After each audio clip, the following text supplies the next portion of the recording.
Because the contradictions are internal to the system, there is no way to escape them unless we get rid of capitalism and replace it with a new system, socialism.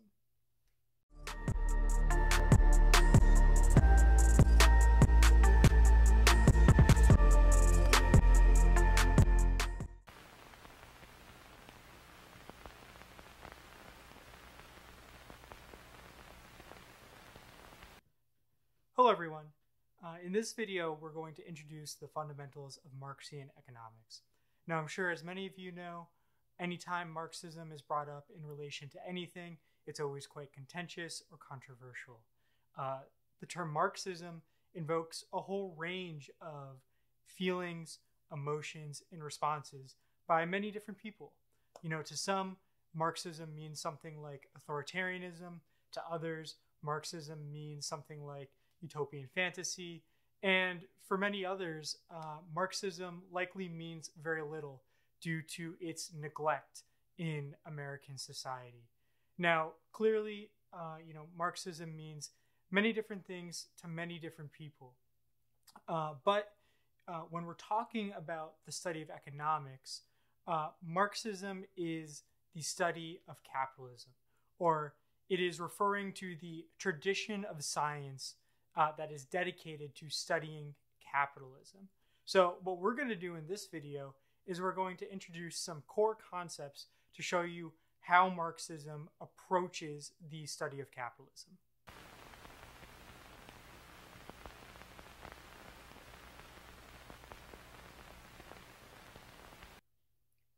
The production of surplus is a function common to all economic systems. Surplus is the output workers produce that exceeds what the workers themselves consume to sustain their own lives. Since not all people are workers, the production of surplus is necessary. In every economic system, there are some people who produce surpluses and some people who live off of the surpluses distributed to them that they themselves did not produce.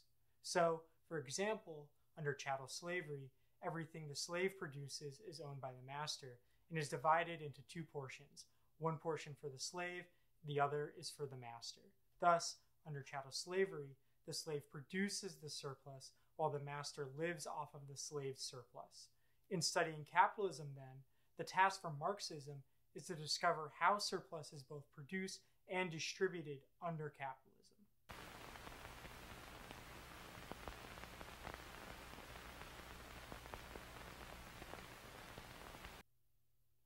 In capitalism, the production and distribution of surplus is governed by the relationship between workers and capitalists. Like slavery, the relationship between workers and capitalists is defined by exploitation, meaning the worker produces surplus for the capitalist without compensation. Okay, but how? In capitalism, workers live by wages and capitalists live by profits. Workers work for capitalists to produce commodities in exchange for wages. Capitalists exchange on the market the commodities produced by workers to realize profits. In order for a capitalist to make a profit, the commodity produced by the worker must be sold at a value that is greater than the value of the wage paid to the worker for producing the commodity. Therefore, the difference between the value added by the worker and the value paid in wages to the worker is a surplus captured by the capitalist in the form of profits, which means if you're a worker getting paid $15 an hour at your job, then by design, your employer is receiving more than $15 on the market for the commodities you produce every hour. Think about it. Why would a capitalist hire a worker at a loss or to only break even?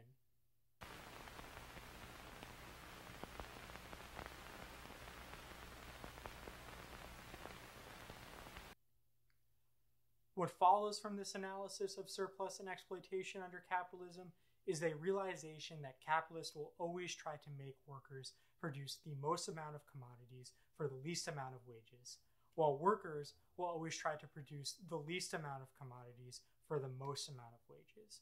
Meaning, capitalists will always try to either reduce the wages paid to workers, increase the length and pace of work, or both, while workers will always try to do the opposite. The reason being that the greater the value added by the workers and the smaller the amount returned to them in wages, the greater the surplus enjoyed by the capitalist in the form of profits. More surplus for the capitalist means more funds for the capitalist to use for their own personal consumption and to grow their business to extract even more surplus, while higher wages for the worker means less surplus for the capitalist.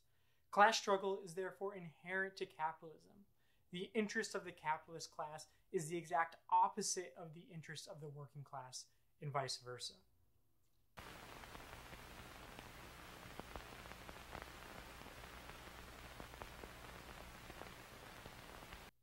The opposing interests of capitalists and workers is exemplary of what Marxists call a contradiction. It is the unity of two forces that simultaneously support and undermine one another. Every capitalist tries to get as much surplus from workers as possible. Like we said before, capitalists can achieve this in a few ways: by lowering wages, lengthening the time of work, or by replacing workers with more productive machines. However, in lowering wages and firing workers, capitalists make it so that workers have less income to spend on the things capitalists need to sell in order to realize a profit. Thus, the system itself is a contradiction. The logic internal to capitalism undermines its success. In capitalism, contradictions are experienced as crises. Since capitalism is riddled with them, every 4 to 7 years, workers lose jobs, businesses shut down, and the widespread human suffering that ensues can persist for months or even years. Because the contradictions are internal to the system, there is no way to escape them unless we get rid of capitalism and replace it with a new system: socialism.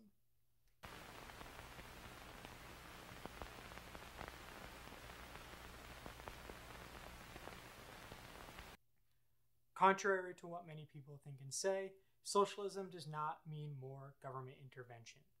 Moving from capitalism to socialism requires a more fundamental shift in the structure of the economy and how work is organized at the workplace, in the home, or wherever work is performed. The goal of the socialist economy is to transcend the division between the mass of people who produce surplus and the tiny minority of people who appropriate that surplus for their own ends. In effect, the goal is to end exploitation and organize the workplace according to democratic and egalitarian principles, one in which the producers of surplus are also the distributors and beneficiaries of surplus themselves, and one in which the decisions regarding what, how, when, and where to produce are democratically decided upon by everyone at the workplace.